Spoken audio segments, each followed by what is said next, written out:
皆さん、こんにちは。今日は日本語のスラングをご紹介しようと思います。そもそも日本ではスラングっていう言い方はあまりしません。どう言うかというと、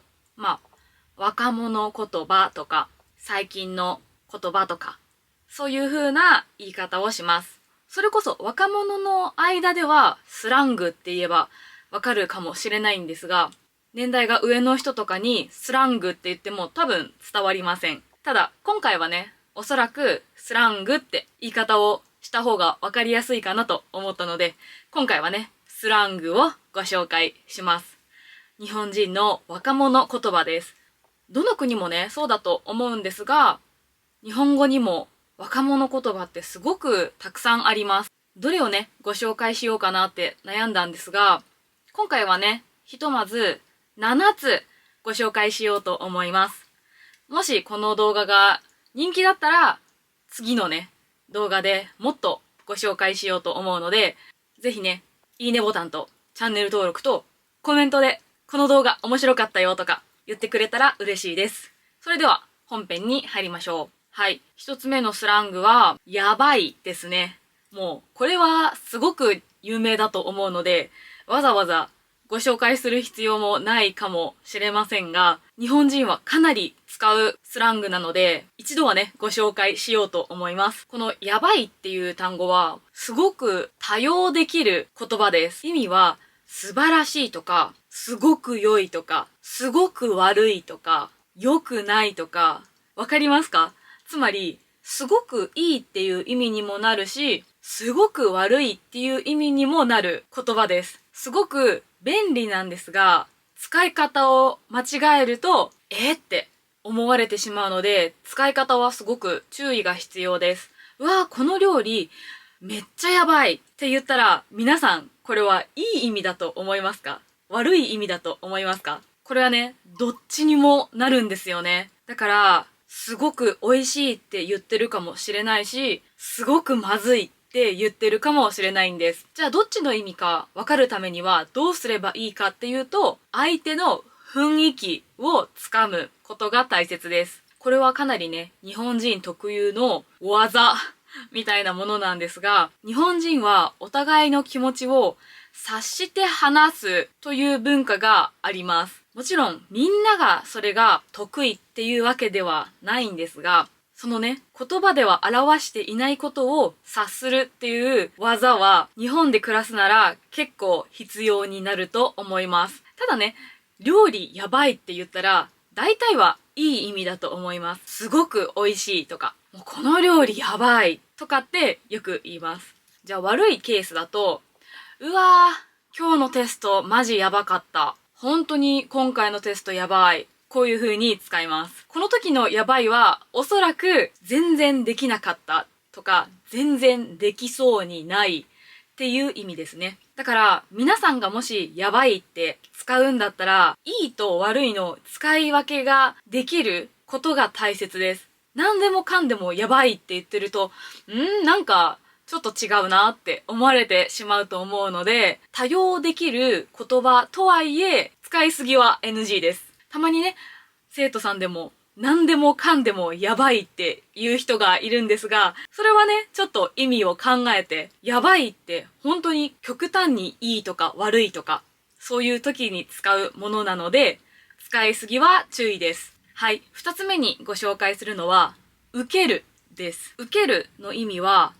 面白いとか、笑えるっていう意味です。例えばね、友達と話をしていて、友達がすごく面白いことを言います。そしたら、わー、その話すごいウケるとか、そういう風に使います。ただ、ウケるっていうのは、面白いねよりも、ちょっと砕けた言い方です。それに、ちょっとからかいの意味とかもある時があるので、面白いっていうのを受けると同じように使うことはできないです。ちょっとね、からかい要素があったりとか、ちょっとおまぬけなと言いますか？そういう要素があった時は、その話笑えるねっていう意味で受けるって使います。でも、本当にシンプルに面白いっていうだけなら、その話面白いねとか、いい話だねとか、そういう言い方をした方が印象はいいです。だから、例えば、私がただ面白い話をしたりとか、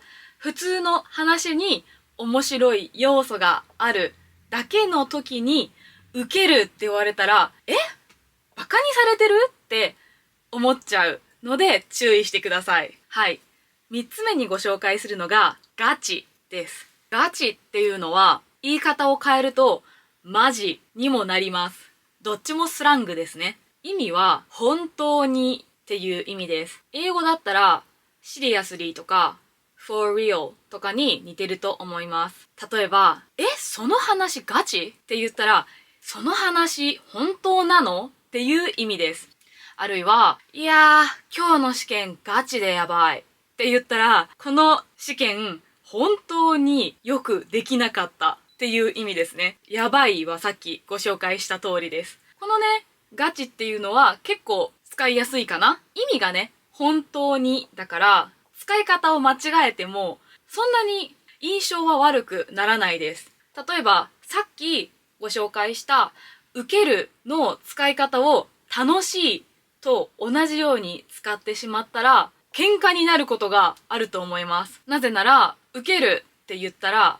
相手はバカにされているって思ってしまう時があるからです。だから、使うタイミングはすごく注意が必要です。だけど、ガチはそんなに失敗しないというか、相手に影響を与える言葉ではないから、バカにされたとか、ひどいことを言われたとか、嫌な気持ちにさせない言葉です。だからね、もし日本語のスラングを使ってみたいなら、ガチから始めるのをおすすめします。すごく挑戦しやすいスラングだと思います。はい。次にご紹介するのが、エモいです。エモい聞いたことありますか？意味は、感情的なとか、ノスタルジアを感じるとか、そういう意味ですね。なので、タイミングとしては、何かを思い出すときに使われることが多いです。このね、エモいっていうのは、英語のエモーショナルという言葉から来ています。もしかしたらね、英語でエモーショナルって使うタイミングは違うかもしれないんですが、日本語はそういう風な英語の使い方をすることが多いです。なのでぜひ皆さん慣れてください。使い方としては、例えば、夕日を見に行った時に、うわー、この夕日、エモいわー、とかって言います。あるいは、じゃあドライブの時に自分たちが若い時によく聴いていた曲とかがラジオで流れてきたら、うわー、エモいわーって言ったりすることもあると思います。何かね、気持ちが懐かしい気持ちになって、ちょっとね、感傷的になったりとかいう時にエモいって言います。はい。次にご紹介するのが、ダサいです。ダサいもね、結構使うと思います。意味は、かっこよくないとか、古臭いっていう意味です。だから、例えば、服装とかに対して、かっこよくないとか、今時じゃないとか、なんか、ファッションセンスが悪いっていう時に、その服ダサいねって言ったりします。いや、なかなかそういう言い方はしませんよ。すごく失礼だから。でも、使い方のイメージとしてはそういう感じです。他にも、誰かがやっていることに対してダサいっていう時もあります。例えば、いじめしてるのダサとか、うわー、あの人、モラルないことしてるね、ダサみたいな、そういう使い方をします。なんかね、かっこつけようとして悪いことをしてみたりとか、ルール違反なことをしたりとかする人っていますよね。例えばそういう人を見て、うわーダサいわー、あれでかっこいいと思ってるんだ、みたいな言い方をする。ぜひね、皆さんもそういう使い方をしてほしいと思います。はい。で、次にね、ご紹介する言葉が、イケてる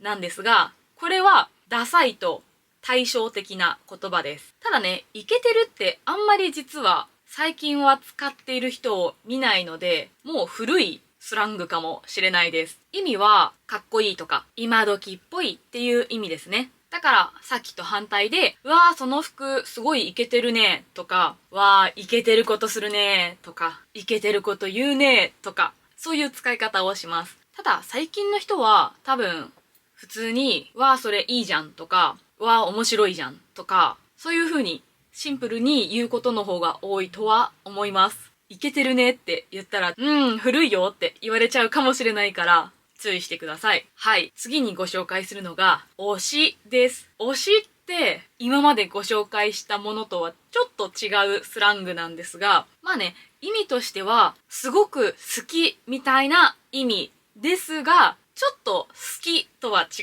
うと私は思います。使い方はね、例えば私の推しはグループのこの子とか、私はあのグループを推してるんだよねとか、そういう感じの使い方をします。対象としては基本的には人であることが多いです。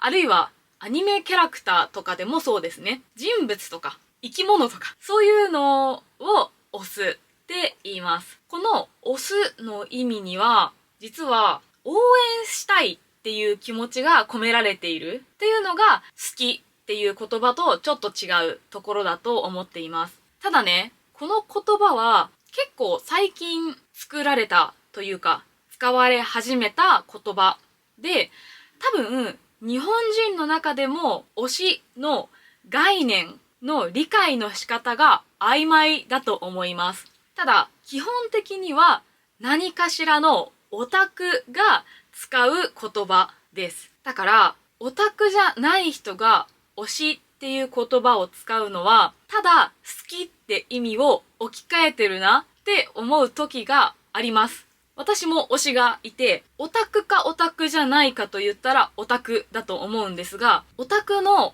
使う推しとそうじゃない人の使う推しは若干意味が違うと思います。例えばね、最近は企業の商品を紹介するために推しっていう言葉を使う企業がたまにあります。例えばね、スープの宣伝で何味と何味と何味、あなたの推しはどれみたいな言い方をしていることがあるんですが、私はこれは推しの使い方がちょっと違うなって思います。推しってやっぱり応援したいっていう気持ちがある時に使う言葉だから、例えば応援したいからライブに行くとか、応援したいからグッズを買うとか、その人の行動を追って見て応援したいっていう時に私の推しになると思います。多分スープは自分から行動する存在じゃないからちょっと変なのかな。そのスープを出している企業を応援したいとかならわかります。他のスープを作っている企業じゃなくて、この企業が頑張ってほしいから、この企業が推しです。だったら、まだわかります。まあなかなかね、言わないですが、そういう感じです。日本ではよくね、推しのキーホルダーをバッグにつけている人とかを目にするし、それこそポケモンとかもね、推しのポケモンがいるとか、こんな感じでね、日本人にとってもちょっと意味が曖昧だから、皆さんにとってはもっと難しいかもしれませんが、もしね、見ているあなたがオタクなら、この感覚理解できるんじゃないでしょうか。オタクじゃない人はね、他の日本人と同じように、使い方わかんないなって思うかもしれないので、使わないのがおすすめです。はい。ということで、今日の動画は以上です。スラングってそもそも同い年とか同年代の友達と話すときに使うものなので、年上の人とか敬語を使うときには絶対に使わないでください。すごくね、失礼な人っていう印象になっちゃうので気をつけてくださいね。でもね、もしね、使わないとしても意味を知っていれば理解できることが増えると思うので、この動画が役に立っていたら嬉しいです。ということで、今日も最後まで見てくれてありがとうございました。また次の動画でお会いしましょう。またねー。